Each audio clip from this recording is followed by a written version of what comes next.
యేసు ప్రభువులో ఆ యేసు ప్రభువుని నమ్ముకుంటే నేను ఆనందంగా ఉండలేను, నేను ఎంజాయ్ చేయలేను అని ఎవరైనా అనుకుంటూ ఉంటే మీకు చెప్పిన సువార్త తప్పుడు సువార్తే. నిజానికి యేసు ప్రభువుని నమ్ముకుంటే చాలా ఎంజాయ్ చేస్తారు, మామూలు కాదు. నేను ఇందోర్ పోతానని పొమ్మని ప్రభు చెప్పాడు కదా, నేను ఇందోర్ బయలుదేరానని చెప్పాను కదా, నాకు ఆతాహై జాతాహై మాత్రమే వచ్చని చెప్పాను కదా. వెళ్ళాను, సాయంత్రం రాత్రి 10 గంటలకు దిగాను. చలి, నాకేం తెలుసు ఆ ఊర్లలో అంత చలి ఉంటుందని. నేను మామూలుగా పోయినా, అక్కడేమో గడగడ ఉనికి చలి.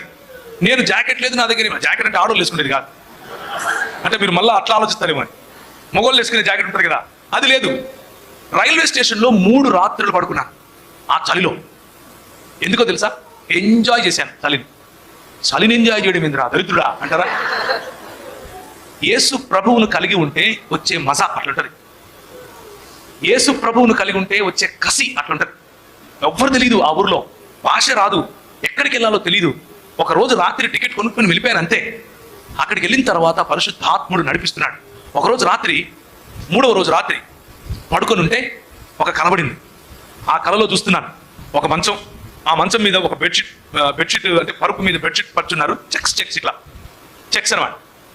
దాని పక్కనే ఒక టేబుల్, ఒక చైర్ ఉంది. ఒక చెంబులో, చెంబు అంటే మనం వాడే చెంబు కాదు, నార్త్ ఇండియాలో ఒక రకమైన వేరే రకం చెంబులు ఉంటాయి. ఆ చెంబులో నీళ్ళు ఉన్నాయి. నాకు అది కనిపిస్తా ఉంది. నేను ఎప్పుడు అలాంటి చెంబులు చూడలేదు అంతకుముందు. పొద్దున్నే లేచాను, ఏందప్పా ఇది, స్నానం లేదు ఏం లేదు. రైల్వే స్టేషన్లో స్నానాలు ఎక్కడ ఉంటాయి? ట్యాప్ దగ్గరికి వెళ్ళి ముఖం కాళ్ళు గిల్లు కడుక్కొని బయలుదేరాను బయటికి. ఎందుకంటే సువార్త చెప్పాలి, ఇంతే ప్యాషన్. సువార్త చెప్పాలి, ప్రభువు కోసం జీవించాలి. ఏం చేయాలో తెలియదు కానీ సువార్త చెప్పాలి. ఎట్లా చెప్తావురా? ముగి సైకిల్తో చెప్తాను, ఆతాహై జాతాహై అంటాను. ఏదో అవతలోనికి మాత్రం అర్థమవుతుంది, అవతలోనికి అర్థమవుతా ఉంది నేను మాట్లాడేది. ఎలా అర్థమవుతుందో నాకు తెలియదు.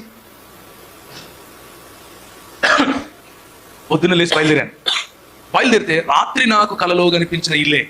బయట జూలాఘర్ అని రాస్తుంది. జూలాఘర్ అంటే అర్థం ఏంటంటే, చిన్నపిల్లలను వాళ్ళ అమ్మ నాన్నలు పనికి వెళ్తూ క్రచ్లో ఆడుకోవడానికి వేసి వెళ్తారు కదా, అది జూలాఘర్ అంటే. జూలాఘర్ అంటే ఏందో నాకు తెలియదు.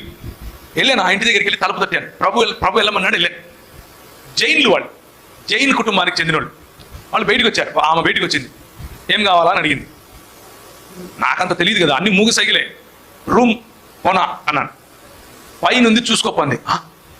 పైనుంది చూసుకోపోయింది. నేను ఎవరో తెలియదు. 3 రోజులు స్నానం లేదు, ఏం లేదు, అడక తినేవాళ్ళలాగా ఉన్నాను. ప్లాట్ఫారం మీద పండుకుంటే ఎట్లుంటారు?